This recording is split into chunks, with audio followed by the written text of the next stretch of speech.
அணுவை துளைத்து ஏழ்கடலை புகட்டி குறுகத் தரித்த குரல்.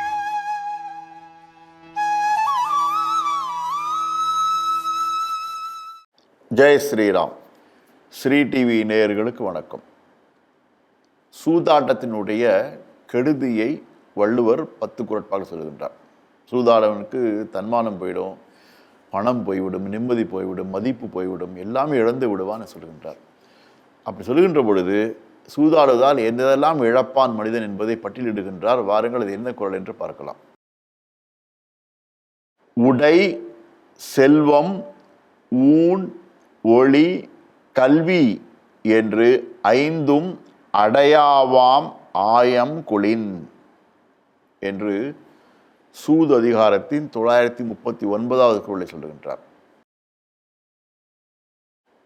என்னன்னா, உடை, உடை என்பது உடுத்துகின்ற ஆடை, துணி. செல்வம், கையில் இருக்கின்ற பணம், பொருள், சொத்து, ஆஸ்தி எடுத்துக்கலாம். ஊன், ஊன் என்றால் உணவு, மனிதனுடைய உடம்பை பேணுகின்ற அந்த உணவு. ஒளி, ஒளி என்றால் அறிவு, புத்திசாலித்தனம், அறிவு. கல்வி, கல்வி என்றால் ஒருவன் பெற்ற கல்வி, அறிவு அல்லது படிப்பு. இவையெல்லாம் என்று 5ம், இந்த 5ம் அடையாவாம், இவை அடைய முடியாதபடி போய்விடும். எப்போன்னு சொன்னால், ஆயம் என்றால் சூதாட்டம், ஆயம் கொளின் என்றால் விரும்பி விளையாடினால். ஒருவன் விரும்பி விளையாடினால் அவன் உடையை இழந்து விடுவான், உடுக்க உடை இருக்காது, இழந்து விடுவான். கையில் இருக்கின்ற பணம் பொருள் எல்லாம் கையை விட்டு நழுவி போய்விடும். சாப்பிடுவதற்கு உணவில்லாமல் திண்டாடுவான். அவனுடைய புத்தி மழுங்கிவிடும். கற்ற கல்வியும் கூட பயனற்று போய்விடும் என சொல்லுகின்றார். ஏன்னா மனிதனுக்கு உண்ண உணவு, உடுக்க உடை, இருக்க இடம் விடும். அது தவிர தன்னோடு பழகுவதற்கு மனிதர்கள் தேவைப்படுகின்றார். மனிதன் தனியாக வாழ முடியாது. சொந்த பந்தம் இருக்கணும், குடும்பம் இருக்கணும், சொந்தம் இருக்கணும், உற்றார் இருக்கணும், நண்பர்கள் இருக்கணும், சமுதாயம் இருக்கணும். இப்படி இவர்களோடு சேர்ந்து தான் வாழ முடியும். மனிதனால் தனித்து வாழ முடியாது. அப்படி இருந்தால் மனசில் நிம்மதி கிடைக்கும். அப்போது ஒரு மனிதனால் அன்றாடம் உண்டு மகிழ்ந்து வாழ முடிந்தால், உடுப்பதற்கு நல்ல துணி இருந்தால், செலவழிப்பதற்கு கையில் பணம் இருந்தால்தான், யோசிப்பதற்கு மூளை வேலை செய்தால்தான் வாழ்க்கை தினசரி நடத்த முடியும். இவையெல்லாம் இல்லை என்று சொன்னால் அவன் செத்ததுக்கு ஒப்பாவான் இல்லையா? வாழ்ந்து பயனில்லை அல்லவா? உடுத்த உடை இல்லை, சாப்பிட உணவு இல்லை, வாங்க பணம் இல்லை, மூளை சரியாக வேலை செய்யலை, புத்தி வேதித்தால் அது நரக வேதனையாக மாறுகின்றது. அப்போது இது அத்தனையுமே இயல்பாக ஒரு மனிதனால் பெறக்கூடிய வாய்ப்பு இருக்குது. எத்தனை ஏழையாக இருந்தால் கூட கடினமாக உழைத்து பணம் பெற்றுவிட முடியும்.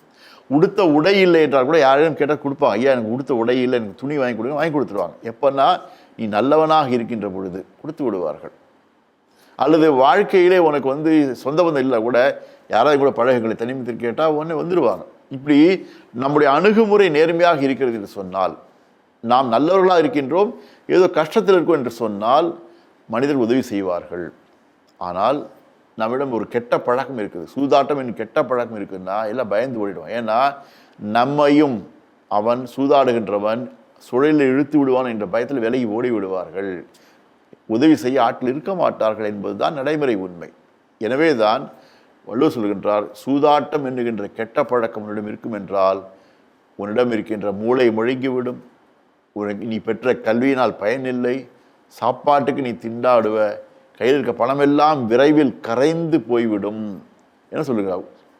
அதாவது மனிதனுடைய மானத்தை காப்பாற்ற உடை தான், உடை கூட இல்லாமல் கிழிஞ்ச உடையாக மாறும்போது கேவலமாக சொல்கிறார். இப்படி அவமானப்பட்டு வாழ வேண்டுமா மனிதா, சூதாட்டத்தை கைவிட்டு விடு என்பதை மறைமுகம் அறிவுறுத்துகிற வள்ளுவர்.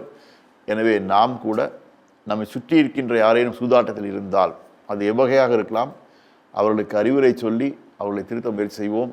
நாமும் திறம்பட வாழ்வோம். தெய்வ புலவர் திருவடி போற்றி. ஜெய்ஹிந்த்.